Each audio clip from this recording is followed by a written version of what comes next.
Welcome to Difficulty Spike. I'm Heavy, and here's how the show works. I'll be taking a game with the option to adjust difficulty and try to find the sweet spot of what is the best feeling difficulty setting. If you have a game idea, drop it in the comments section. New episodes every other week. Bioshock 2 is a game of all time. I'd love to say anything more than that, but to be honest, I kind of hate it. From the clunky gameplay designed to be more aggressive due to the nature of being a Big Daddy that feels more like a glass cannon against a tiny hammer, all the way down to the setting of the game. It's boring overall. The plot gets there, I know, and the morality of the game gets a significant glow up in ways that I actually do like, but I wouldn't encourage anyone to suffer through just to find out. And since I've beaten Resident Evil Requiem too many times to count, yes, I have a problem, and it's that I'm not currently asking anyone a question.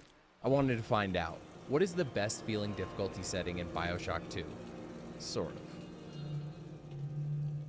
We open as a Big Daddy following our assigned little sister who's just cute as a button. Fuck me, that's dark. Get hypnotized and colorfully expand our mind a little. The woman who forced this upon us is Dr. Sophia Lamb, the antagonist of the game. Long story short, she's evil just like Andrew Ryan, but the opposite, desiring free will to create a utopia. This contrast is more interesting, as I said earlier. The plot is really great, but sadly, we actually have to play the game. Reawaking from our less than eternal slumber, I notice a few key problems really quickly. Playing on M&K feels terrible, and there are 0 controller prompts, making it a memory game of what the hell were the buttons in Bioshock 1?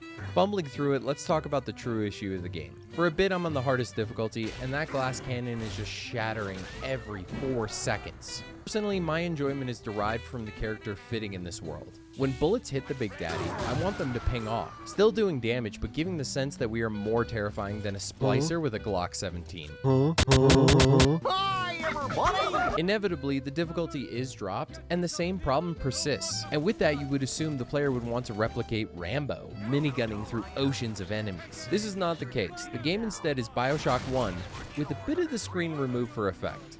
Something I praised the first game for was atmosphere. Tension within the first few hours was at its highest, an acute sense of anxiety flooding the player around every corner looking for the maniacally laughing splicer that may not even show up. Here's the first horror element in the game for comparison, and my reaction to it. Find her and you'll be all better.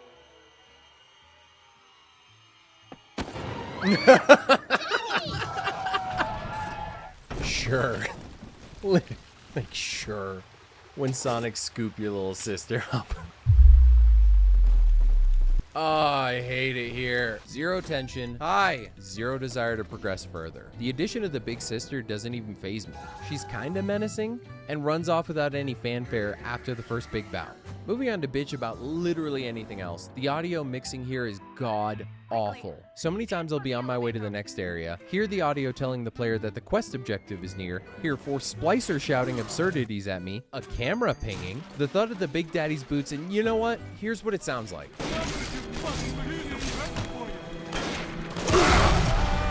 Absolutely brutal to the ears over an extended period of time. There might be a few of you ready to defend this game with all of this bashing happening. And sure, I may not be giving this game its fair shake. But tell me this, was the audio like this in Bioshock 1? Because I can tell you it wasn't as bad, meaning something changed during development, which did happen. While both teams were under 2K, it was primarily made under 2K Marin, with new hands on the wheel guiding Bioshock forward. Obviously, some things didn't translate, and I'm not blaming the developers for that, but it's hyper noticeable wading through this muck. And because of that, I can't tell you what the best difficulty setting is in Bioshock 2.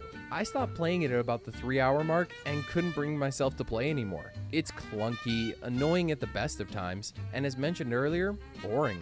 No game should ever be boring. Since I've never canceled a project partway through it before, I had some difficulty He said it! of what to do.